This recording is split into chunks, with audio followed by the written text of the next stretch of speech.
trenutno na Uvcu ima negdje od 550 do 600 odraslih jedinki, plus negdje oko 100 mladunaca koje imamo svake godine. Postoji jedan podatak da je ovdje nakon Drugog svjetskog rata bilo i 5000 jedinki. Razlog njihovog izumiranja, odnosno raseljenja, je sanitarni odstrel vuka koji je sproveden 48. 49. godine na taj način što su lešine uginulih životinja trovane različitim otrovima, strihinom, krazanom. Oni su prvi sletali tako da su bukvalno bili kolateralna šteta. Drugi razlog je kada su napravljena veštačka jezera, njihova prirodna gnezdilišta su poplavljena, nivo vode je podignut na preko 100 metara.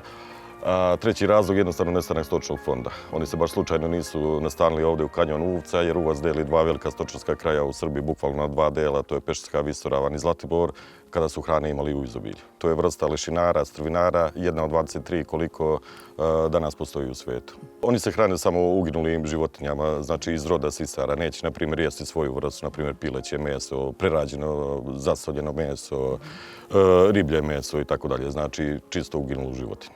Životni vek beloglog supa je negdje od 28 do 30 godina, da kažem, u njihovim prirodnim staništima, u njihovom prirodnom arealu. Ipak ovo su takozvana refugijalna staništa, znači da ih je ovdje nešto privuklo. To je u stvari bila hrana, izobilje hrane, odlična mjesta za gnezđenje, ali ipak ovdje temperature znaju da padnu negdje i do minus 25, minus 30 stepeni. Opet te temperature uzimaju danak, tako da je životni vek supa na Uvcu negdje oko 25 godina. Prvo što održava koloniju, populaciju beloglavog supa, to je hrana. Znači negdje otprilike 350 do 400 tona godišnje hrane izbacimo na hranilište gdje se oni hrane, plus ono što oni još uvijek mogu da nađu u prirodi. Negdje oko 220 vrsta ptica ima u rezervatu, od kojih je negdje od 30 do 40 na takozvanoj crvenoj listi. Znači da su veoma ugrožene i da su veoma retke. Što se tiče ostalih životinja, bukvalno sve što ima u Srbiji, to ima i na Uvcu.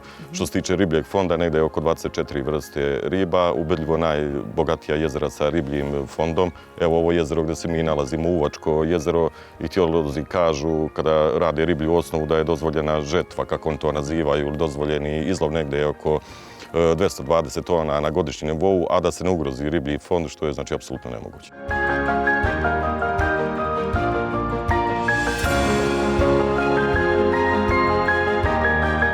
Mi imamo svoje brodiće sa kojima organizujemo krstarenje Uvačkim jezerom, znači kroz meandre, ulazak u ledenu pećinu, to je inače i najveći speleološki objekat u Srbiji.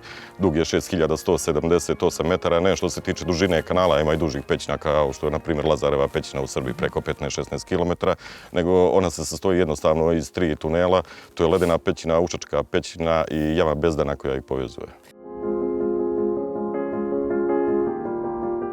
Iz godine u godinu uvek je druga populacija, naravno najviše ima domaćih turista, ali sve više iz sveta otkrivaju Uvac, tako da od Kine, Amerike, svih zemalja Evrope gotovo. Negde oko 20 do 30 hiljada gostiju sigurno posjeti ono što mi imamo evidenciju, verovatno taj broj je nekoliko puta i veći.